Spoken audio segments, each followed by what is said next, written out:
I'd turn and run. When you get on top of it and you're going 30 miles an hour and you're firing on the move, you feel invincible.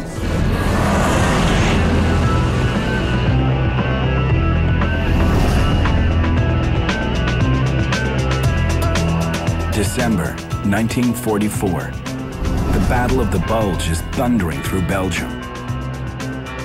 The Germans are desperate to move as far as possible, as quickly as possible.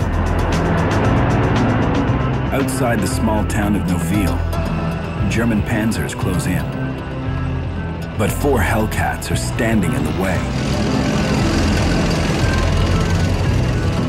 In the face of overwhelming odds, the M18s stop the German advance.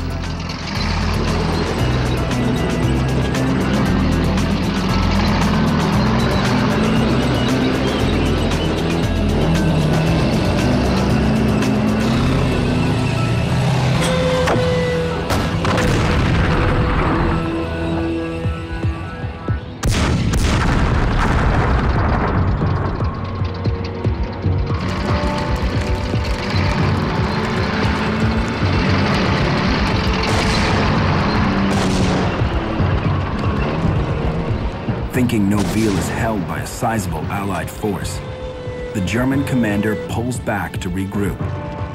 His mistake will cost several days. Days the German army could not afford. That critical delay allowed the Allies to move in reinforcements. They were able to hold the strategic town of Bastogne, just south of Noville, thanks in part to the M18 Hellcat.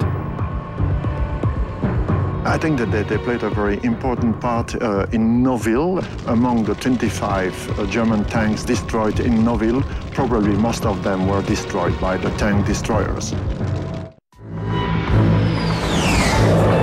Twila, Utah. Roger Condren and Greg Lloyd are getting ready to put the finishing touches on this M18 Hellcat. Okay, straighten out. For one veteran at the upcoming party, it's going to be a once-in-a-lifetime surprise. Keep going. Come on in. Tilt forward just a little bit. But one last piece has to be fitted before the Hellcat is ready. And it's a massive piece. The turret. We're there. This turret weighs roughly 5,000 pounds.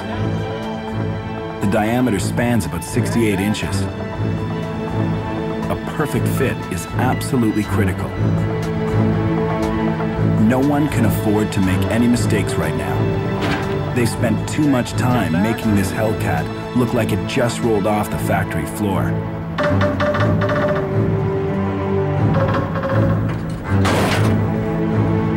Okay, she's down. I think we got it. Good. Good That's deal. great. That's great. Okay, thanks, Goose. Roger and Goose may have the Hellcat's turret back on, but will it work?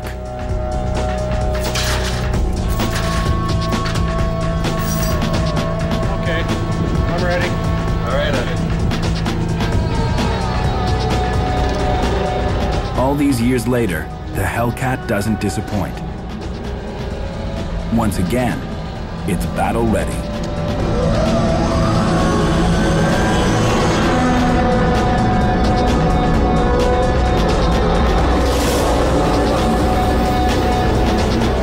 For most of these tanks, their stories will remain forever buried on the battlefield. But every now and then, a small clue can suddenly rise to the surface. This is the turret from another tank getting prepped for a paint job.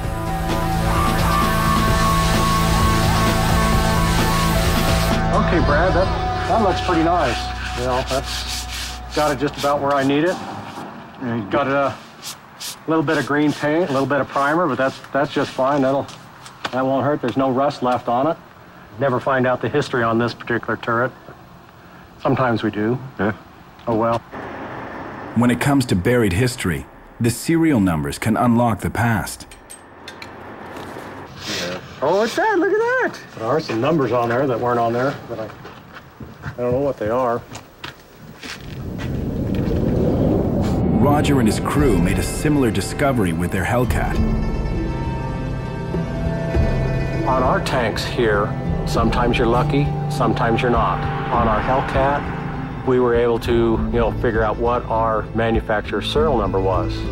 At that point, Jeff Panos used the serial numbers to track down the Hellcat's history. Unbelievably, Jeff discovered that the Hellcat in the collection was actually driven by a retired veteran living just a few miles away in Salt Lake City. We have a man here in Salt Lake City in Utah who happened to command Hellcats and all through the Battle of the Bulge and all the way from Normandy to Germany. Just hearing the news, it ran chills up my spine.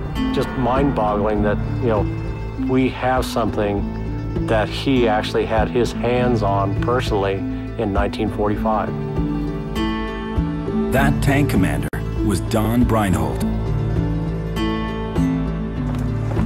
As Don and the other veterans arrive for the party, Roger's crew is about to make a dream come true. The last I saw one was in May, about May 20th or something like that. Of 1945? 1945. Okay. So that would be 61 years ago.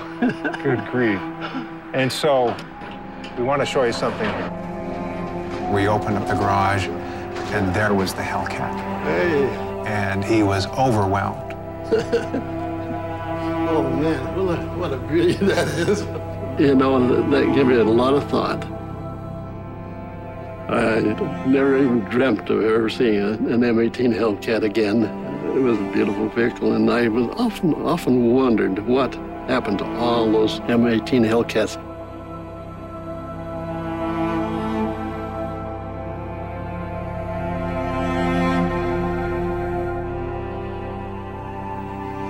It's amazing after 61 years. Thank you.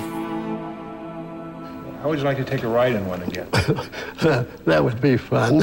And the most amazing thing about Verl Breinholt was he walked right up to that Hellcat, and he says, "This is how you get into a Hellcat." And at the age of 87 years old, he put his foot right on the bogey, he grabbed the proper handhold, and he climbed right up into the turret.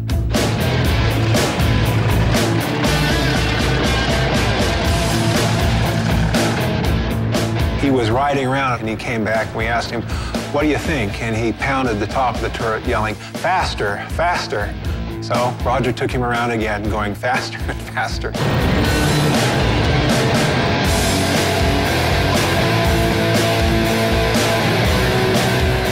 He was delighted, and his wife told me she'd never seen a grin on his face that wide in maybe 20 years.